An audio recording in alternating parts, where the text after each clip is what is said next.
Swissair 111 is en route from New York to Geneva. The passengers are settling back to enjoy the flight. Business class and economy class, they would have absolutely no idea that anything was amiss. As cabin power is cut, some passengers are mildly concerned. There's no need to worry. We'll be landing very shortly. But in the cockpit, it's a different story. I could hear a master warning tone, and I had no idea of what that meant. The pilot's attempts to control the jumbo are failing.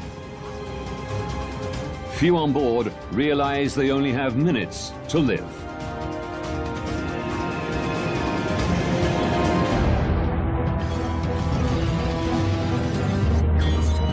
Disasters don't just happen. They're triggered by a chain of critical events. Unlock the clues and count down those final seconds from disaster.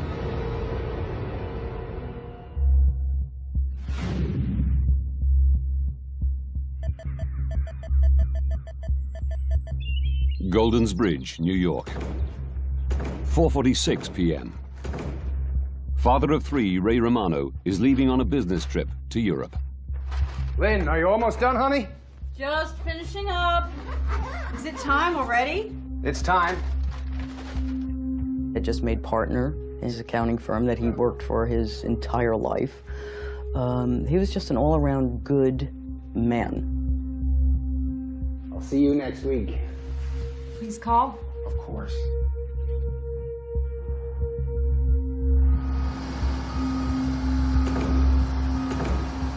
7:45 p.m. Eastern Daylight Time. New York's JFK Airport. 215 passengers aboard Swissair Flight 111, bound for Geneva, Switzerland. Ray Romano is in row 9, near the front of the plane. Does he have a ticket? No. No? Is he going to sit with you? Yes. That's okay then.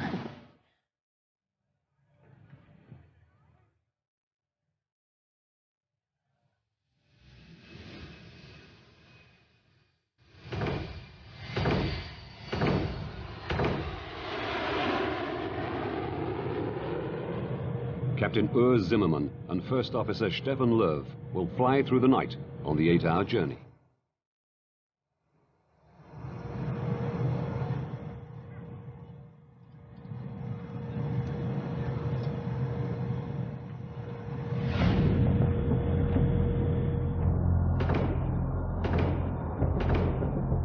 "52 minutes into the flight, Swissair 111 is cruising at 33,000 feet above the coast of Nova Scotia, Canada.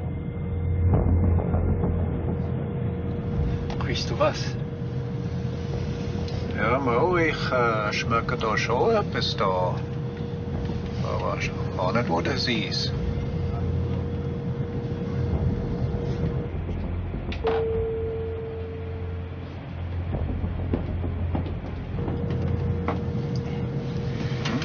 In Ordnung? Schmeckt dir etwas in der Kabine dahinter? Ich kann, hier drinnen riecht es etwas komisch, aber draußen in der Kabine gar nicht, nein. Nicht, gar nicht? Nein, gar nicht. Just air conditioning, huh? Ja.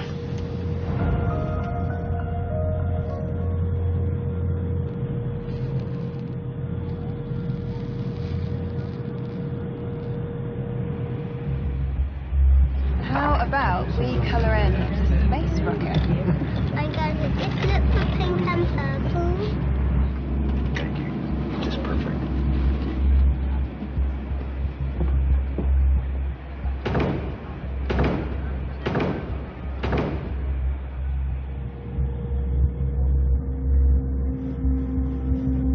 Irgendwelche Pläne für zu Hause? Wir können mal segeln an Zürichsee. Ja, super.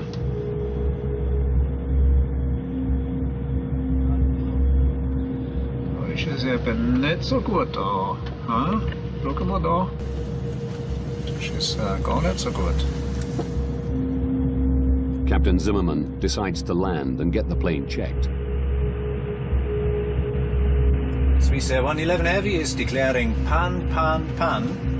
We have smoke in the cockpit. Request immediate return to a convenient place, please. I guess Boston. Swissair 111 Heavy, go ahead.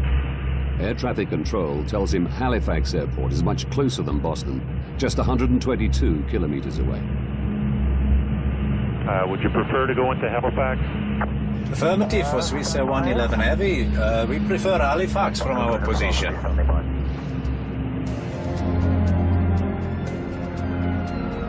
The airport prepares for an emergency landing.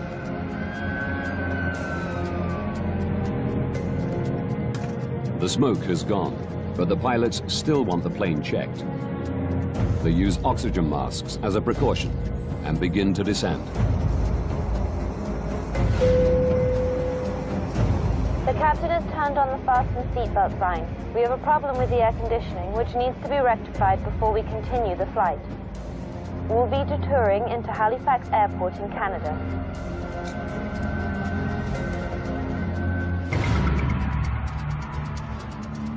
Moncton Air Traffic Control Center, New Brunswick. I had a quick look on my radar to see where the aircraft was and estimated that it was about 20 minutes away from the airport. It's Bill Pickrell's job to guide the plane safely into Halifax. It was going to be a fairly straightforward operation because they were lined up almost perfectly for a straight approach at that point. Swissair 111, good evening. Can I vector you to set up for runway 06 at Halifax? Yes, vectors for 6 will be fine, Swissair 111 Heavy. Okay, it's a back course approach for runway 06. We're 30 miles to fly to the threshold. We need more than 30 miles. Swissair 111, roger, turn left, heading out 0130. The plane is too high to make it into Halifax on the first pass. As a general rule, at that distance from the airport, ideally the aircraft would have been down around 10,000 feet. In this case, they were approximately 20,000 feet or slightly above that. The pilots loop while they descend further. Swissair 111, when you have time, can I have the number of souls on board and the amount of fuel you have left? Roger, we must dump some fuel. Maybe do that in this area during descent. My reaction was to turn to my colleague and say, oh no, he has to dump fuel now, and then immediately look to see where it would be safe to do it and at the same time keep him close to the airport. Pickrell suggests they dump over the airport or detour further and dump over the ocean. The pilots choose the ocean. It'll be about 10 miles before you're off the coast. You're still within about 25 miles of the airport if you have to get to the airport very quickly. Okay, that's fine for us. Please tell me when we can start to dump the fuel.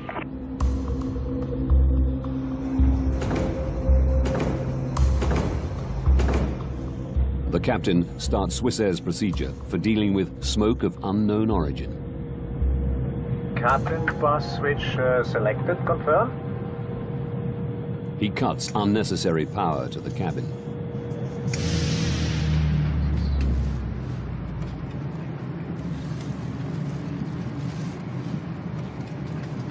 Excuse me.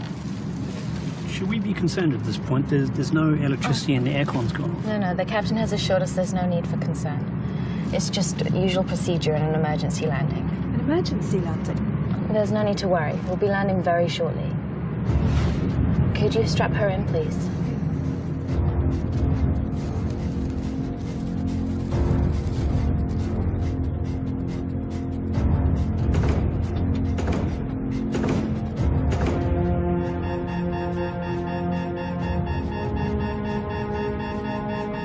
Wir haben den Autopiloten verloren. Der Autopilot ist weg. Hey Gott, Stefan, wir haben ein Feuer. Rufe einen Notfall aus. And we are declaring emergency now, Swissair 111. Copy that. Oh my God. The aircraft is at least 6 minutes from the airport. In the background, I could hear a master warning tone to the pilots, and I had no idea of what that meant.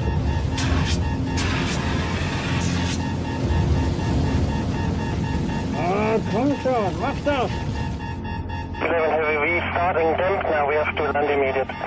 Swissair 111, roger.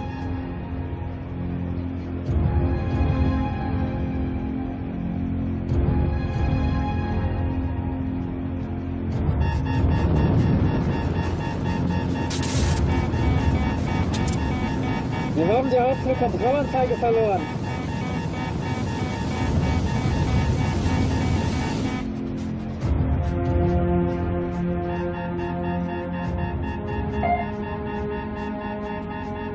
We've lost the transponder. Transponder's gone. Come in, Swissair 111. All communication with the plane is lost. Swissair 111, come in.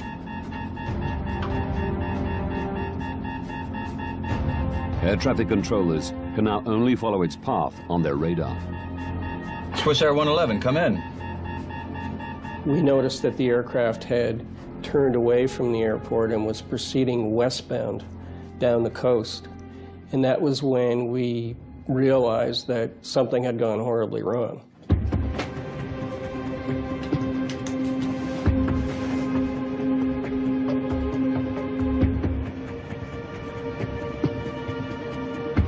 Jesus Christ.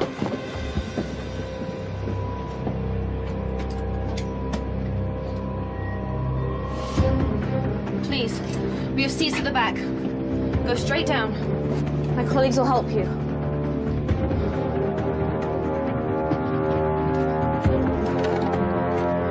Smoking first class.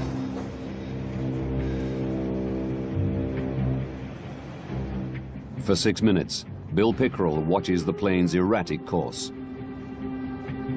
It was a very, very helpless feeling to just sit there and not be able to do anything about it.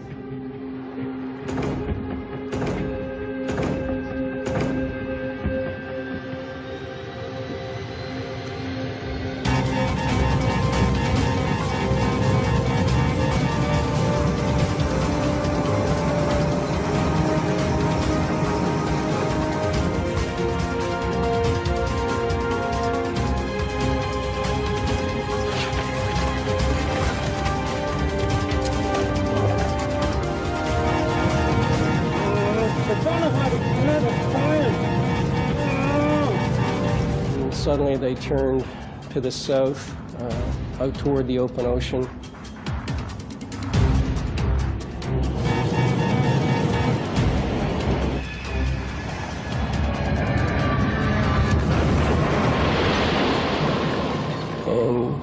And the aircraft disappeared. Oh my God, I think we've lost her. I think we've lost it. Swissair 111, come in. Swissair 111.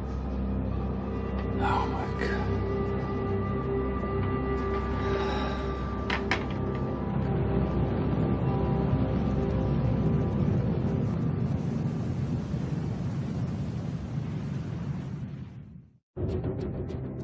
The last radar position of Swissair Flight 111 is 9 kilometers from the Canadian shore. As word spreads, local fishermen head to sea, intent on rescuing survivors.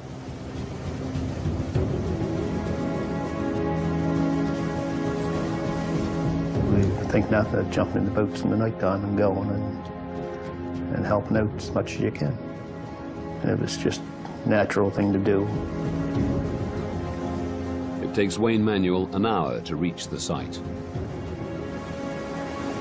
You could see the rest of the boats that were out there at the time, but you could smell the fuel from the jet. And as we got closer, you could see debris floating.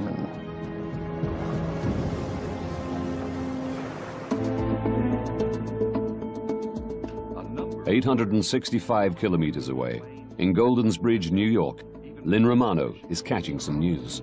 The pilot managed to radio there was smoke in the cockpit before the plane disappeared off radar at 1,000 feet of altitude. I saw that there was a plane crash, which always sent chills through me. And I made the sign of the cross because I wanted to, you know, pray for these people, whether they were alive or dead. No one knew then. It was on a flight out of New York on its way to Geneva. Tom, tell us what you've been seeing and hearing from your position. The more I watched the news, the more I realized that this was his flight. All evening long, emergency vehicles have been positioned along the coastline waiting for possible survivors. I called the 800 numbers and I said, look, you know, it's Swissair Flight 111. He's in seat 9F. I have all of the information here. Somebody's got to tell me that he was on this aircraft. Was it Swissair 111? I knew that it was the same aircraft.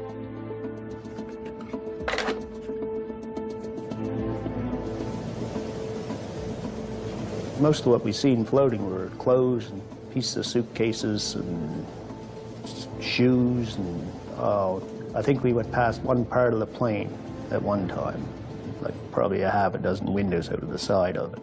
And that was the biggest thing that we seen, I believe. Wayne hoped to find survivors. You always hope, but after you got there and you seen what was floating, you knew that there was nothing left. There wouldn't be any survivors.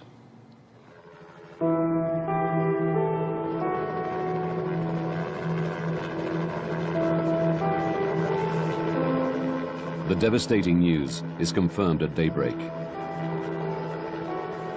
All 229 people on board Swissair Flight 111 have perished. They basically told me, you know, there were no survivors, and I really don't remember much after that. It felt like my whole soul was being sucked out of my body.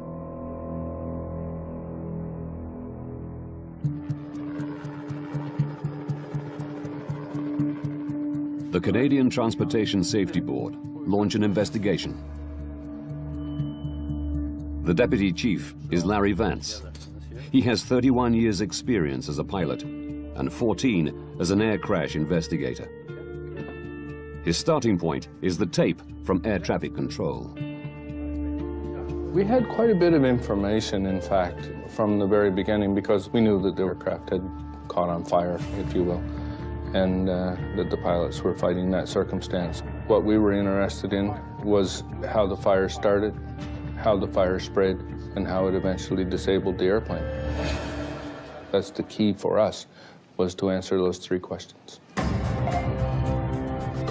Now, by going deep into this investigation, we can reveal what caused a modern passenger airliner to plummet into the Atlantic Ocean, killing everyone on board.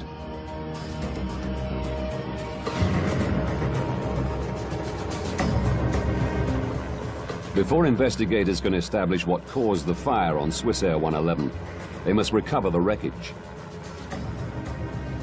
Over 20 agencies from Canada, the US, and Europe are drafted in to help. Personal effects and wreckage wash ashore along 200 kilometers of rugged coastline. You will find human remains. Can't tell you how to deal with it, just deal with it and get on with the job. Only one body is found intact.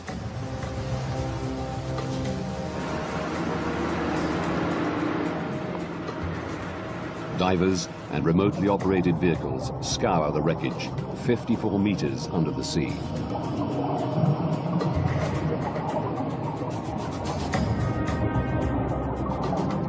It was very critical for us to try and recover the black boxes, because that's where you get a lot of the basic information about what was happening in the cockpit. So we were very anxious to get our hands on those.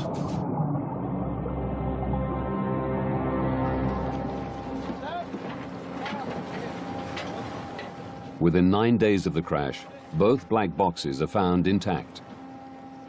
Do we see the emergency checklist of air conditioning smoke? The team learn that the pilots first smelled and then saw smoke. Stefan, der Rauch ist weg. But after the smoke cleared, it returned, bringing fire with it. Swissair 111, check you're cleared to start the fuel dump.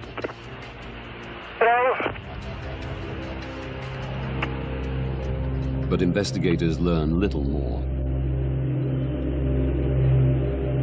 The information for the last 6 minutes on both recorders was missing, so that was a bit of a disappointment to us. We thought we were going to have the information all the way to the impact, but in fact we didn't. The black boxes don't provide any quick answers. But Vance is confident the plane's wreckage holds more clues.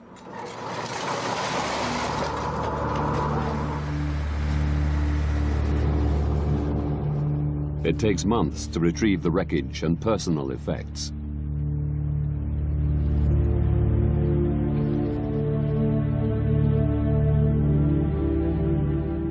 Bereaved relatives are invited to come and reclaim their loved ones' possessions. The carnage was unspeakable. I mean, there were suitcases that looked like a demon could have shredded them. And yet there were certain things that were just in perfect condition that they just, you know, picked up out of the water. Lynn sees her husband's notepad with the shopping list he wrote that morning. The fact that, you know, his notepad was there that I could read, magazines were intact, but none of the passengers except one. And when I asked them, you know, why? How could this be? Basically, they just explained it as the G-force and, you know, what happens, and then I wish I never asked.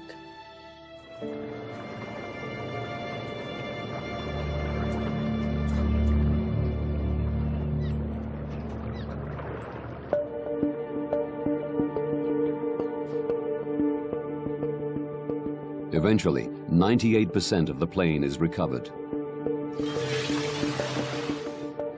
But it's in over 2 million pieces. The difficult task of finding clues is made easier as the plane crashed not on land, but in water. It presented us with a very unique opportunity because not very many times are you going to have an event where you have a full-fledged fire in progress, extinguished all at the same time, all instantly, so it preserves that fire in that moment of time. Investigators' priority is to establish where the fire began and what initiated it. Don Enns is the Transportation Safety Board's senior technical investigator. He heads the investigation's fire group. The first bits that came up that were identified as fire damage were from the either the cockpit or the first-class galley or the first-class compartment. So we're looking at that area. Seeing that all the fire-damaged wreckage is from the front of the plane, the team decides the best way to understand what happened is to reconstruct it. Like a 5,000-piece puzzle, the wreckage is painstakingly attached to a full-size wire jig. As you put more of the stuff together, the picture became more and more clear. I can remember looking at the roof of Galley 1 in particular and seeing all the heat damage from the outside in, which is actually putting the heat source above the galley. The reconstruction shows that the fire was raging not in the galley, but out of sight, above it. In the attic space, which runs the full length of the plane.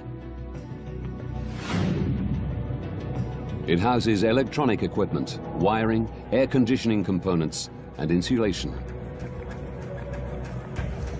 There were no smoke detectors in the attic, and no requirement to have them. Passengers would have absolutely no idea what was going on until the fire actually came through the ceiling, and even that would only have happened in the first-class galley, maybe in the first-class section. At the back of the airplane, business class and economy class, they would have absolutely no idea that anything was amiss. A bulkhead wall divides the attic into 2 compartments, with a small tunnel for wiring to pass through. by understanding who could smell the smoke when from the black box recordings.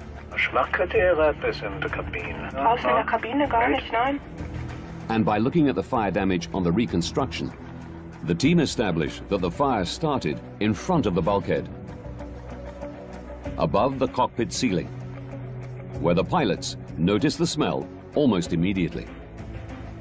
If it had started behind that bulkhead wall, it would have done a lot more damage, more rearward into the fuselage, and the people in the back of the airplane would have smelt smoke and odor before the people in the cockpit did. Now they know where the fire started. They need to work out how it started. One of the things that we looked for, of course, was whether or not there was any criminal activity involved. Close inspection of some of the wreckage suggests there was.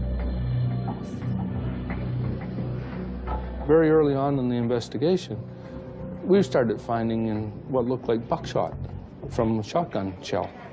The little ball bearing things, they were everywhere. In the seats and the seat backs and so on. We're thinking, well, somebody's in the airplane shooting it up, you know, like what's going on here? They question whether the fire was part of a terrorist plot, where someone boarded the plane with a shotgun. Until they learn what was in the plane's cargo hold. It turns out that they were the little tips for ballpoint pens. Those little tiny roller things that they put in the end of a ballpoint pen. There were tens of thousands of those things.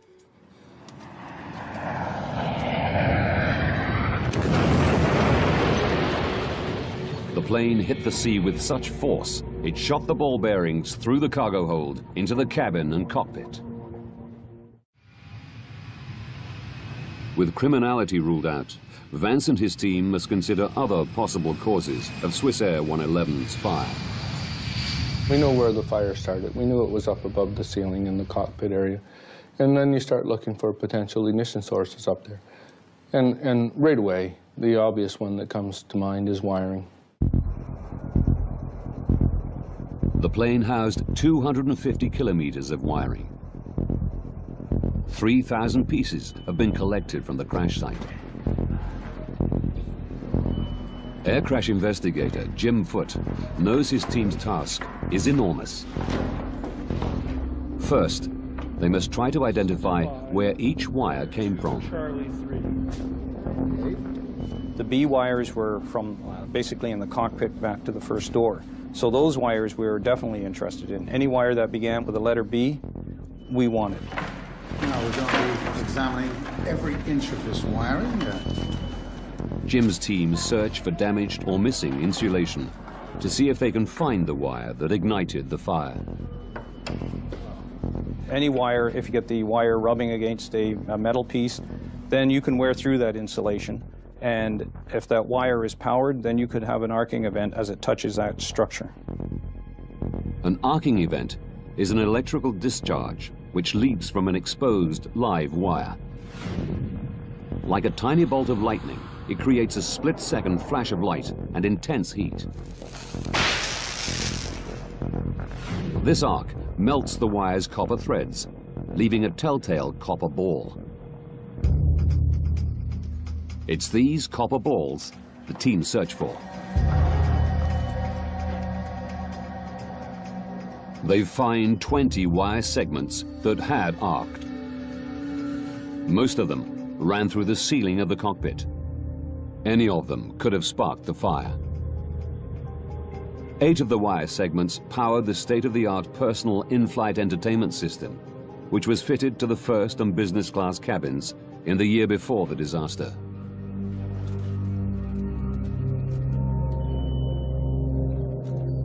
But despite extensive testing, investigators can't pinpoint which arcing event ignited the inferno. Quite disappointed with all the effort that we had put in, all the material that we had recovered, that we hadn't isolated ourselves down to the lead event arc. Analysis of the wiring comes to an end. Jim Foote is resigned to not finding the initiating arc. But as he packs up, he takes one last look at one of the arced wires from the in-flight entertainment system. He wasn't treating them quite as carefully as he had in the past, so he was opening up the ends that were all crumpled up. I started to unravel these wires. Lo and behold, I found a second arc mark on the same phase as one of the other ones that we already noted. Larry? Have a look. I knew these wires well enough, and Jim knew them well enough, that when I looked through that microscope and I saw that tiny little arc, I thought, wow, that's it. We found it. Jim found it. To confirm that this is the arc that sparked the fire, they place it into a mock-up of the cockpit ceiling's wiring system. There's a lot of wires that come through the ceiling at that area, and they're attached to a metal bracket. What we think happened is that this wire chafed on this bracket. Planes are subjected to constant vibration as they travel at over 900 kilometers an hour. Investigators believe vibration caused the chafing. The wire's insulation became damaged, allowing the wire to arc on the metal bracket. We finally come to a conclusion in our own minds, almost instantly, to say that had to be it, because we knew from the positioning of those wires that where he had found that little arc was exactly where the fire had started. The team were concerned the in-flight entertainment system had not been properly installed. As a precaution, Swissair removed this non-essential system from its entire fleet. We can begin to speed up this process. Investigators had found the source of the fire on Swissair 111, but there were more questions they wanted to answer. They knew the pilots couldn't prevent the fire. They needed to know whether they could have prevented the crash. As investigators, you have to say what circumstances were these pilots in that caused them to do what they did that led to the eventual loss of the aircraft. Vance and his team scrutinized the decisions they made in the minutes before impact. The black box recordings tell them that the cockpit filled with smoke and fire just moments after the pilots turned off excess power to the passenger cabins. One of the things that they ended up turning off is they turned off the recirculating fans, which are in the back, and that changed the whole airflow for the fire. These fans had drawn the blaze through the bulkhead, away from the cockpit area. Once switched off, the blaze changed direction. It just went like that. It changed just right off the bat. The fire raged above the cockpit, burning through the ceiling and disabling critical aircraft systems. They took out almost all of the pilot's instruments that they used to control the airplane, to fly the airplane, to keep it upright, to know which way's up and which way's down. And these instruments all started to fail, all in and around the same time. The stricken plane was no longer flyable. But the pilots are not blamed for turning off the power to the passenger cabins. They were following Swissair's procedure for managing smoke of unknown origin. Ultimately, there was one critical decision the pilots made in the minutes before the crash, which attracted widespread criticism. There are still questions about whether the pilots took too long to try an emergency landing. Investigators say they turned towards Halifax, but then looped again over the sea to dump fuel. The pilots' choice to dump fuel added minutes to the flight. It was a procedure they could have ignored. Investigators want to know whether this detour cost the lives of the 229 souls on board. So what was our initial altitude? It was 33,000 feet. They calculate that for a direct approach to Halifax, the pilots should have started their descent at the moment they declared pan, pan, pan. But at this time, they didn't know that Halifax Airport was an option. Furthermore, a fully functioning plane would have needed 13 minutes to make the descent. Theirs was only flyable for 10. By the time they decided they were going to dump fuel, they weren't going to make it to Halifax anyway. They were going to crash somewhere. Their decision on whether or not to dump fuel did not make one iota worth of difference as to whether or not they were going to live or die. Captain Urs Zimmermann and First Officer Stefan Löw are cleared of any responsibility for the crash of Swissair 111.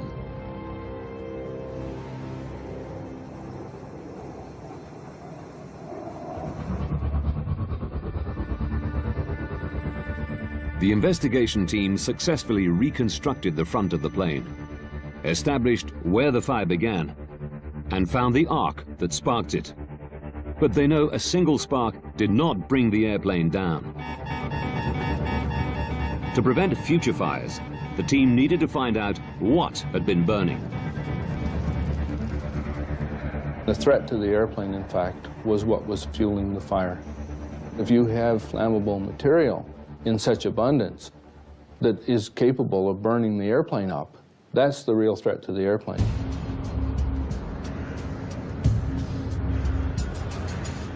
All the materials in American planes have to pass the U.S. Federal Aviation Authority's flammability test before they can be used. But something in Swissair 111's attic was clearly very flammable. I can think of nothing in the areas that exist that would promote burning. Their attention is drawn to the shiny metallized material that covered the fiberglass insulation, MPET, more commonly known as metallized mylar. We recovered some of that insulation blanket cover material, the metallized mylar, floating on the ocean. There were little pieces of it, and what do you suppose, but it showed burn marks. It showed that it had been on fire. Metallized mylar was installed in 699 US registered planes. If it had fueled the fire, all of them were also at risk. We had enough of it that we were recovering that wasn't burned, that we took a wee bit of it and set it on the hangar floor and touched a match to it.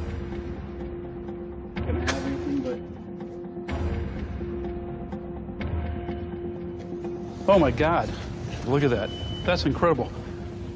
And what do you know, it burned like crazy, very flammable. And we thought, man, this airplane is full of that stuff.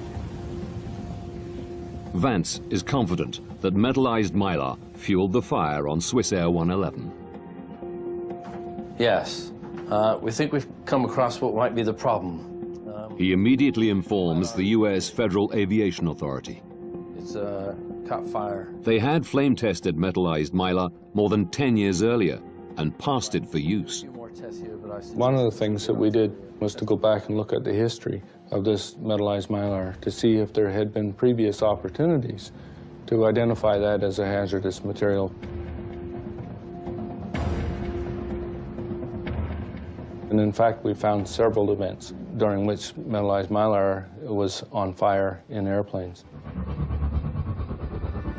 As a result of these previous fires, the plane's manufacturer, McDonnell Douglas, suggested metallized mylar should be stripped from all their aircraft. 4 years before the Swissair crash, the U.S. Federal Aviation Authority had retested metallized mylar and found it was flammable. But they didn't ban it. The fact is that none of them had caused a loss of life.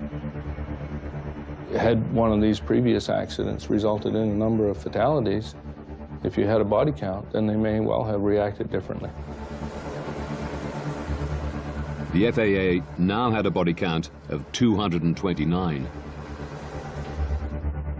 Again, they tested the metallized mylar, subjecting it to much more realistic in-flight fire conditions. It failed. The FAA gave U.S. airlines 4 years to strip it from their planes. We know that we got results because we had blood on the water. There were a number of people did, and then people paid attention to it, and then we were able to move forward with our safety message and have it accepted. The investigation into Swissair 111 was the longest the Canadian Transportation Safety Board had ever undertaken. It took 4.5 years to complete. Using the detailed information that investigators unearthed, we can now reveal precisely what took place on Swissair 111 and what the pilots faced in the minutes before impact.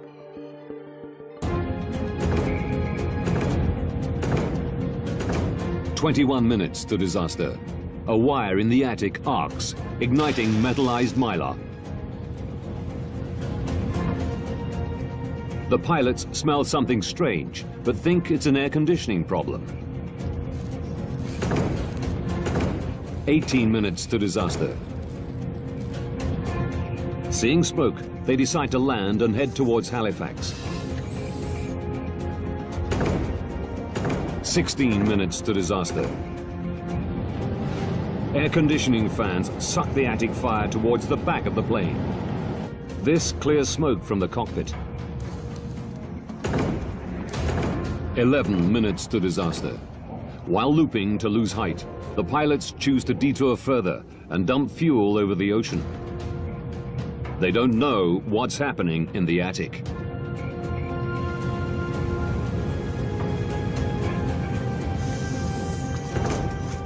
Eight minutes to disaster. The captain cuts power to the cabin.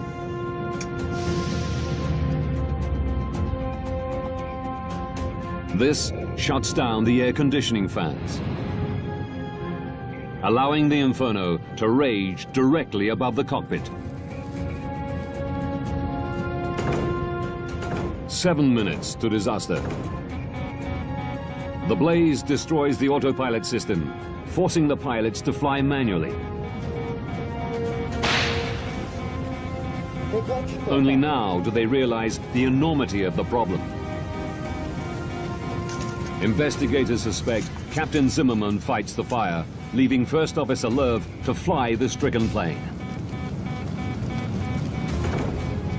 6 minutes to disaster.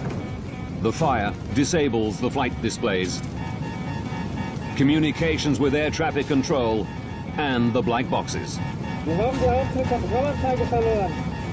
In the searing heat, First Officer Lerv struggles to keep control. But the plane is no longer flyable.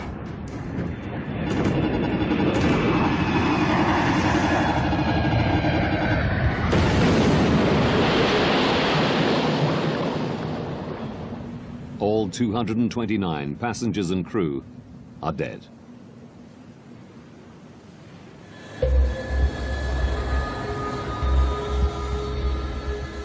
To ensure against further loss of life, Canada's Transportation Safety Board made recommendations.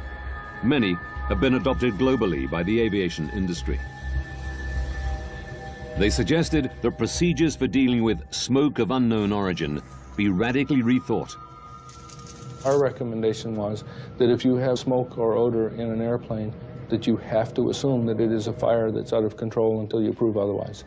And that, I think, has sunk its way into the aviation community a lot better than it did before Swissair 111.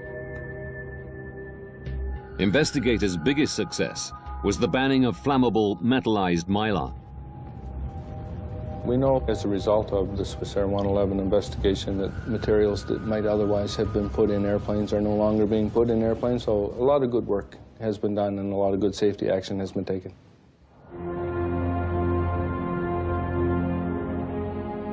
While metallized mylar is no longer used in Western countries, airlines in some developing countries have not been persuaded to remove it from their planes. Lives are still at risk.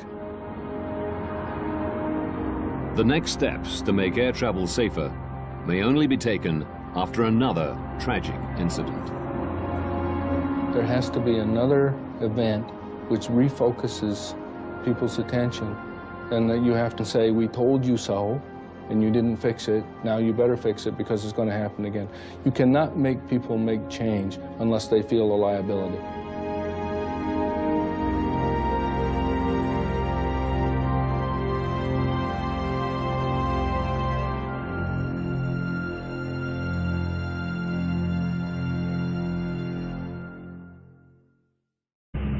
Would you prefer?